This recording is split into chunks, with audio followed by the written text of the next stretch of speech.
What's going on, guys? Welcome back to Jeremy Scott Fitness Podcast video show, coming to you on this Wednesday here. And if you happen to be on our YouTube page, you guys subscribe to YouTube, you can find this video obviously on the YouTube page. We're filming it right now with the Smooth mobile app, so I'm actually moving around, kind of sliding my head side to side here to see if this thing has facial recognition, so the camera actually follows me as I talk and speak, which is pretty cool. So we'll do a ton of these for Instagram as well. I'll do a kind of little walking lunge talk series and things like that. But for the podcast, we're not going to put every video of every podcast we do, because sometimes you just come off the top of my head and I'm not going to set up the whole camera display and do that. But a lot of these we're going to house on our YouTube page. If you guys are into YouTube and you're into the video apps, we have about 700 videos on the YouTube page now. A lot of our podcast stuff, and then obviously a lot of training stuff, nutrition, tons of workouts, like full, hey Jeremy, what's your favorite, leg exercises? Jeremy, what's your favorite ab exercises? Metcons, kind of full flows, a lot of the stuff I've done with Men's Health. You can find on our page there. They're all into different categories, especially mobility. For all you guys who are asking me, like, hey Jeremy, what's your mobility routine? I have an entire mobility playlist folder on our YouTube page where I walk through like all the pigeon stretch series, a lot of the band stuff, everything in detail. And then a lot of times what I do is, just because I want to give you guys as much value and put out a ton of really cool shit for you, a lot of the projects we do in the detailed coaching groups, I share like 1 or 2 or 3 of those videos on there as well, so you can kind of get a snippet of what the program entails and what we have going on. But again, almost 700 videos, you guys. It's a lot of stuff, and way more of you guys listen to the podcast than subscribe to the YouTube page. So if you do dig video and you want access to workouts and me talking through the audio version, head over there and check it out. So with that said, today's podcast, I'm going to talk about 10 rules of life. Now, these are not my rules. These are rules from Thomas Jefferson. And again, I'm not a history buff. I mean, I took it in college and passed it, but it definitely is not my strong suit. I know enough to be dangerous, but I for surely, I can't talk history with a lot of you guys, especially if it's your passion. It's just not something I'm crazy into. But with that, I think, if I remember right, I think Thomas Jefferson was the third president. That sounds about right? Way old school. He's an OG. Thomas Jefferson, you for surely are an OG, sir. So I stumbled on this a long time ago. We did a mandatory minute on one of these, and rule number 10 for me specifically has changed my life in terms of relationships with my wife, with friends, with family, with co-workers, colleagues. If you're in the customer service industry, or you deal with people and you want to communicate better, which I believe is all of us, I think this is very important for you guys to kind of dig in and at least get an idea of what I'm talking about here. And again, I'm going to go through all 10 rules. Some of them I'm going to go through in detail and break them down, how they apply to my life. Some of them I'm just going to rattle them off and go through them, because I don't think we need to waste time on them. And they're worded in a very particular way, which I believe is open to interpretation for you guys. And I'll let you do that. And again, I'm going to try to house these on the Jeremy Scott Fitness site as well, on a blog post just called, kind of 10 rules to live by, Thomas Jefferson style. And so you guys will kind of get those as well. And I'll throw this up on Instagram stories too if I can. We film these a lot horizontally, so I don't know if it'll go vertical, but I digress. 10 rules for life by the OG himself, Thomas Jefferson. So, rule number 1, never put off till tomorrow what you can do today. And I think you guys have heard that, and I think in fitness and in business and in life, I think it's important. And you guys know me, I'm Mr. 86,400, make the most of every single day and every opportunity, and use the time and the seconds in the way that are most valuable to you. And I believe this to be true. I want you guys to be patient. If you're on a fitness journey in terms of eating and training, understand it's a lifelong journey, and you guys have to be patient with that stuff. But understand you have to feel a sense of urgency to get things done every single day, because our time is limited, and our time is the most precious commodity we have, and once it's gone, we can never get it back. And I just think a lot of times people wait and they put off stuff and they think they're going to have more time. And the crazy thing is that as we get older, we have less time, because as you guys have heard me say before, you'll never have more time in your life than you do right now. I'll repeat that. You'll never have more time in your life than you do right now, no matter what it is, because the clock is always ticking against us. So if there's something you guys want to do, if it's get in better shape or change eating habits or improve your mobility or save money for something or write a book or travel, please start the first step today and stop procrastinating. Because you know how many people I meet who I see them and then 3 months later, 5 months later, a year later, 2 years later, they still haven't done it, they still haven't started. You have to get motivated. You have to have this internal sense of urgency to get up off your ass and make shit happen if you really want it to happen for you. I promise you that. Number 2, Never trouble another for what you can do for yourself. Never trouble somebody else for what you can do for yourself. Now, admittedly, I get hundreds of questions a day through Instagram, Facebook, YouTube, and our email. And admittedly, I know people are reaching out to me if you guys perceive me as the expert in something to answer the question, and I'm happy to do it if I can. But a lot of times these things can be answered almost within seconds of you guys just doing a little bit of research and doing a little bit of the legwork yourself. Now, my example would be if I don't know something on nutrition, I can harass Mike Russell. I can text him right now. I can message. Again, Mike is my guy. I think Mike is one of the smartest guys in nutrition in the world. But a lot of times I can figure it out myself. If I'm on PubMed, I'm researching, or I dig into a book, or I find another source before reaching out and harassing him. Now, there comes a time where you want to hear, from the horse's mouth, and I get that, and I'm happy to help you guys if I can. But the other example I would give is, I'm not super mechanical, right? Like, I don't know all of the mechanical things in the world. I can't do a lot of stuff. Now, I can jumpstart your car if it dies. I can change a tire if it's flat. If I have to, I can change my oil. I don't want to, because in Scottsdale, it's 115 degrees in August. I'm not crawling up under my car. I'll pay somebody who's better than me to do it. But on that very same note, I've learned so many things off of just YouTube alone. Like, I've learned how to auger a toilet off YouTube. I've learned how to fix a garbage disposal off YouTube. There's so many things. Chip, we have a really fancy drinking fountain here in our facility, like a water bottle filling station. The other day, I pull up a video, watch 2 infographics, I can unscrew it, I can fix the things that are not perfect with it. So I think that's what it's driving at, is a lot of times your greatest resource, you guys, is not other people. Your greatest resource is resourcefulness. Literally, you guys just putting in the work, digging in, doing a little bit of research. And then obviously asking yourself, is the juice worth the squeeze? Am I better off paying somebody to do it, or can I figure it out quickly myself, save myself a couple bucks, and save a bunch of time? So, number 3. To me, this parallels number 10 on his rules list. This number 10 is probably the most important, but number 3 for a lot of you guys is vital. And number 3 is never spend your money before you have it. And man, I'm passionate about fitness and health and helping people. And probably the next thing that parallels that, you guys, if I was ever to do anything else, would be to, give people advice on money and how they spend it. And I believe you guys in fitness and finance, they parallel themselves, they parallel each other. And what I mean is that how we eat in terms of calories and macros and how we diversify them and the delayed gratification of eating and training and putting in the work before you can see the promise yet, and knowing you're going to be doing something for months or even years before it pays off. I think that finance and the money you make parallels that. Now hear me out when I say that. In terms of the money you make, in terms of the calories you eat, in terms of how you diversify the macros into those calories, in terms of how you diversify your investments and the money that you have, and understanding that saving money is not super sexy. It's not super fun, especially when it's for retirement for a lot of you guys. Putting money into an IRA or a 401k or a SEP or whatever you're choosing, whatever vehicle you're investing in, and knowing that you're making that money today and you're not going to really be able to tap into it till you're probably 59 and a half or 60 or 61 or whatever you choose to retire. But knowing the work you're doing at 27 is going to pay off for you when you're 67. Now that's patience. And that's you understanding that. And it's the same thing with fitness. It's knowing that the workouts you're doing today aren't going to pay off next week or even next month, but they're going to pay off next year. They're going to pay off 3 years from now. Knowing that eating right on Thursday isn't going to make you look like a fucking rock star on Friday, but 15 Thursdays from now it might. 28 Thursdays from now it will. And when I say the money stuff, you guys, you have to understand, we still haven't grasped this. This dude said this stuff in like 1825, and it's fucking 2018, almost 2019, we still haven't figured it out, where most of your friends are in debt up their ass. 70% of people so 3 out of every 4 homes you drive by are basically living check to check.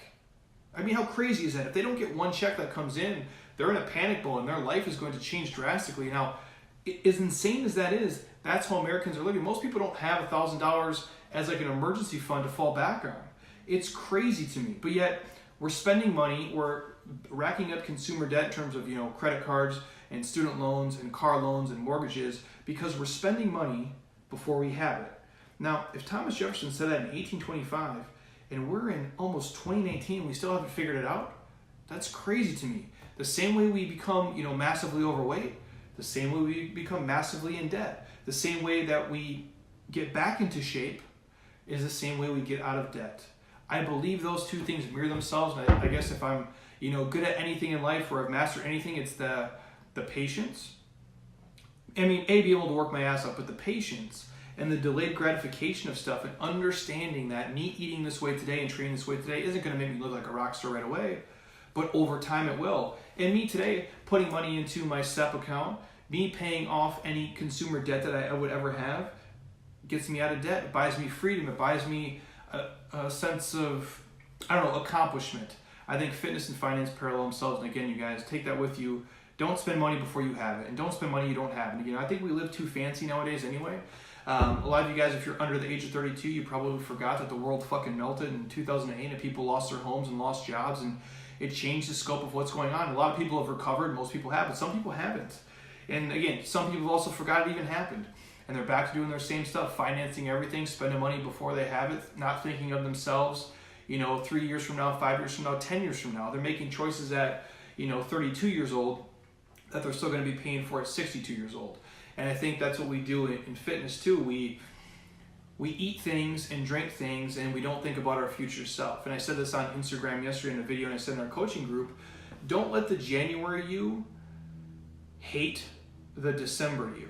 And what that means is don't do things in December in terms of eating and drinking and not training that when January comes and you're back to your quote-unquote normal life and you want to get fit and healthy and look good again, that you dug yourself this huge fucking hole in December just because you couldn't have any self-control, in terms of drinking and parties and habits that the January you was having to pay for. Don't let the you at Christmas time with your credit card buy a bunch of shit you don't really need and do a bunch of stuff, and then you in March are having to pay for it in your credit card interest and everything else. So again, if you guys can't see how those two mirror themselves and parallel them, I'm happy to do a completely different podcast, but I do think they're very similar, and oftentimes all it takes is you guys thinking of the future you, having some self-discipline and some control, not doing things your future self is going to hate you for. Number 4, never buy what you do not want because it's cheap, it will be dear to you. Never buy what you do not want because it is cheap, it will be dear to you. I'll keep it rolling after that one. Number 5, pride costs us much more than hunger, thirst, and cold. I believe this to be true, you guys. Pride is good. It's good to be a prideful person, but there's a certain line where you have to draw it, and where pride gets us in trouble, where we're unwilling to say we're sorry. We're unwilling to admit we're wrong. We're unwilling to backtrack. We're unwilling to change an opinion we were solidified in for years because we're not willing to accept new, updated, awesome information. It's like believing a story that we once thought was true and now we know better, but we're still following those same set of rules because we're too fucking stubborn and we have too much pride. It'd be like using the iPhone 5 and you think it's the best phone ever, even though you know the 6, 7, 8, 9, and 10 are way better and it kick its ass, but you just can't change your mind. When you get new technology, when you get new information, it's okay to change your stance on things and to swallow your pride and say, you know what? I was wrong. This is a better way. This is how we do it. It's just like, 12 years ago, I probably prescribed meal plans to people, wrote them out, printed them out, handed them to them.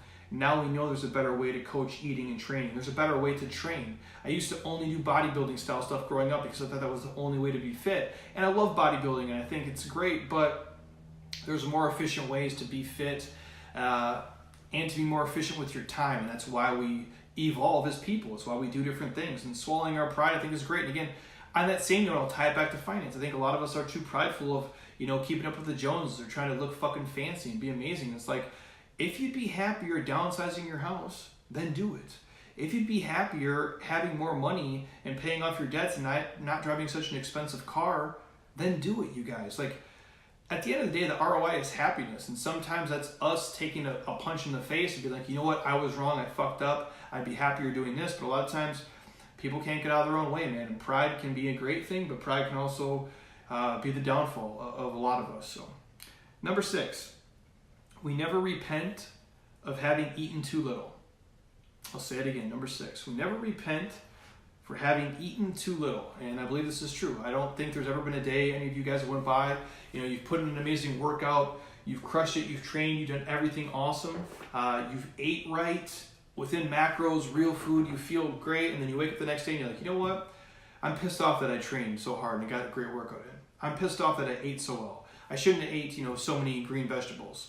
You never wake up and say, you know what, I wish I would have ate more pizza and drank more booze and had more ice cream. It almost is the opposite of that. Like, we're always happy for a job well done when we have a sense of pride in seeing things through and having a sense of accomplishment. But I know a lot of times, especially in my college days, I woke up and I'm like, man, I'm never drinking again. I feel like a bag of shit. Only to do it again, obviously, the next Thursday and Friday because I was 21 years old and stupid. But most of us will even have eater's remorse now. If your goal is for fat loss, you want to be fit and healthy and happy, and you end up binging one night for whatever reason, an emotional food trigger, hormones, or you thought doing it, or you said, fuck it, I deserved it, and you ate too many pieces of pizza, had too many cinnamon rolls, and drank too many glasses of wine, and you woke up the next day, and sometimes it doesn't even take that long. Sometimes it takes an hour later, 2 hours later, when you're so sick to your stomach because you're so full and you went on this kind of binge, or maybe it's the next day and you do have eater's remorse and drinker's remorse, and you're like, man, I wish I wouldn't have done that. The point is, we never do it when we make the right choices. We're never sorry for ourselves because we got our mobility in, we got our workout in, we ate right, we saved money instead of spent it. We're always happy when we do the right thing. Number 7, nothing is troublesome that we do willingly. Nothing is troublesome that we do willingly. I'll go to number 8. How much pain have cost us the evils which have never happened? Number 8, how much pain have cost us the evils which have never happened? Rule number 9, take things always by their smooth handle. I think you go a lot of ways with this, you guys, but I think, in terms of that, don't make things more difficult on yourself than they have to be. I think over times we try to make things over complex and make it harder than they are for ourselves, or tell ourselves a story that they're tougher. Now again, like at my house, for example, sometimes the easy thing is the answer. Sometimes eating proteins and vegetables and being active is the answer. And that's not sexy and it's not what we want to hear, but being in really great shape. Sometimes just taking you guys, obviously tracking macros, but even if you don't want to track macros, fuck it. If you took a picture of most of your meals and they look like protein, green veggies, and healthy fats and drinking water, that's a great way to be successful. If you did that, wash, rinse, repeat style, 3 meals a day, every day for 90 days, most of you guys would be in pretty great fucking shape. It's really hard to overeat on cauliflower, broccoli, chicken, eggs, and fish. It's just really tough to do. I'm not saying it can't be done, but I've never once ate myself so sick on asparagus spears I couldn't move. Now, I can't say the same thing for Doritos, pizza, macaroni and cheese, and cookies, but I've never ate too many Brussels sprouts to where I was like completely sick and I gained weight. And again, I've still yet to meet anybody, you guys, who the downfall or the reason that they're not fit and they're not healthy is because of fucking bananas or carrots. It just isn't. So for me, that saying is just basically sometimes things are easier than we make them seem, and we can take the easy route or we can pick the most ridiculous route. Or at my house, for example, like I was diving into, we argue about certain things. We're like, oh, just do the dishes, and like you don't want to do them, and then when you really time it, doing the dishes takes all of like 3 fucking minutes. But when you look at the pile of it, like, oh man, it's so gross, I have to do this and this, it's 3 minutes of your day. So point being is, do the easy work, don't make it harder than it has to be in your brain, and just keep it rolling. And then I'm going to go to number 10. Now this is important, you guys, this is kind of the point of the entire podcast if you ask me. When angry, count to 10 before you speak. If you're very angry, count to 100. I'll say that again. Rule number 10 by Thomas Jefferson. When you're angry, count to 10 before you speak. If you're very angry, count to 100. Now, if you don't do this practice, start doing it today. If you're married, or you're going to be married, or you ever want to be married, I think this can help you guys, and take it from a guy who has been with the same woman for 10 years. This can save you a lot of headache and a lot of fights. I know sometimes we draw a line in the sand and we're like, I'm willing to die here today, right in this moment, but you don't have to. And this has helped me with my wife. And I think obviously controlling your facial expressions and controlling your breathing goes a long way with this too. And I can talk about the physiology of that and what that can do for you and the state that you're in, and we can dig into that in different podcasts. But what I find is this: when I get pissed about stuff or angry, I always think it through. And I've followed this, I think I heard this like 4 years ago, and I've done it ever since then. And this goes the same for text messages, it goes the same for emails, or meetings you're gonna have with people. And I'm going to give this in kind of context, so I don't want to call anybody on the podcast who might be listening who this directly affects. But I'd sometimes walk in, on things, and they'd be out of place, and they wouldn't be perfect, or there'd be a mess, or there'd be lights on, or things going on, and I'd write a text message out of just pure fucking anger, like, oh my God, I can't believe this. And I'd write it at like 4 in the morning, and I'd set the phone down. I'd do my work, I'd coach a group, I'd come back to the text message maybe an hour, hour and a half later, and I'd look at it and be like, you know what? I still need to send it, but I can edit out these 3 things. I don't have to say those 3 words. I don't have to put it in that light, because knowing that is not going to fix the problem. It's going to piss that person and those parties off, and we're going to have an even bigger argument and get distracted from what the problem really was and focus on all the shit I was saying. I do the same thing with email. Sometimes people will email me stuff, or they'll make a comment, and I'll write a message, and then I'll walk away, and I'll do a workout, I'll squeeze in mobility, I'll do a podcast, I'll do something else, and then I'll come back to it and I'll read the email and be like, you know what? I don't even have to send that email at all. And I think like the old school version of this was like, you write a letter to somebody, stick it in the drawer, come back a day later, read it, see if you still really need to send it. And oftentimes you might still have to send it, but you don't have to send it the same way. You don't have to send the same things, because when we're angry, in the heat of the moment, our body changes. Our facial expressions, how we stand, how we move, we're kind of engaged in this like ready to fight kind of mode when we don't have to be. And oftentimes, listen, you've never been probably at your house with your husband and wife and gotten a fight laying down. And if you got an argument while laying in bed, odds are one of you sat up, or you moved, or you turned, and it changed postures and positions. Because when we're arguing and we're fighting, we're like kind of in that fight stance. We're not laying down, we're not relaxed, our shoulders aren't down, our face isn't chill, our breathing isn't, long and deep. Our body changes when we're in the heat of the moment and we're pissed off. And I think if you guys are in the customer service business, if you're a teacher, if you're a coach, if you are a social media person for sure, how many times I read messages from people, or they'll comment on my shit, or they'll say stuff, and I'm like, man, what a fucking dick, dude. And they'll say some hurtful ass or some mean ass stuff, or just some negative things that don't need to be said. And I want to respond within 15 seconds, but I don't. I read it, I put the phone down, I walk away, I do some stuff, I come back to it, and oftentimes I don't even reply. Or I reply with a very thoughtful, hey, that's not what it was, thank you for the comment, but it wasn't needed. And it's just saved me a lot. And it takes a lot of maturity, it takes a lot of patience, it takes you knowing who you are and understanding that you can be the bigger person. That oftentimes, I'll put it this way, you can do physical things to people and it sucks and it is what it is. The verbal stuff sometimes is even worse, because people don't forget hurtful shit that you say. They just don't. And once you say it, you can't take the words back. They've already been heard. And again, we can talk about people are too sensitive and this, but sometimes we know when we say things, we're doing them to hurt people. We're doing them to elicit a response from them, to make them feel like shit, to put them down. And it's wrong that we do it as humans, and we're all guilty of it. I know I have before in the past. And I try not to do that in my older age, just to be a better person to people around me. And knowing I don't want to say that, because even if you believe it's a partial truth, when you say it with enthusiasm, when you say it with intensity and emphatically say it to somebody and you scream it at them, it sticks with them and it makes them feel bad. And even if they forgive you for it, they'll probably never forget that you said it. And I think by you guys, when you get angry or pissed or somebody wrongs you or offends you, when you're really angry, man, just count to 10. Take your time. Think of this in those moments. Count to 10. And if you're super pissed and like going off the handle, walk away, count to 100. I think it can save you a lot of headache down the road and getting into arguments and saying things that, maybe people will never forget or they can't take back. And there's no reason to, destroy a relationship or damage a relationship, whether it be husband, wife, brother, sister, mom, dad, coworker, client, over some little trivial shit. Because 99% of the stuff that we fucking worry about and argue about in life doesn't fucking matter. And that shit ain't gonna matter 5 days from now, 5 weeks from now, 5 months from now, and sure as fuck won't matter 5 years from now.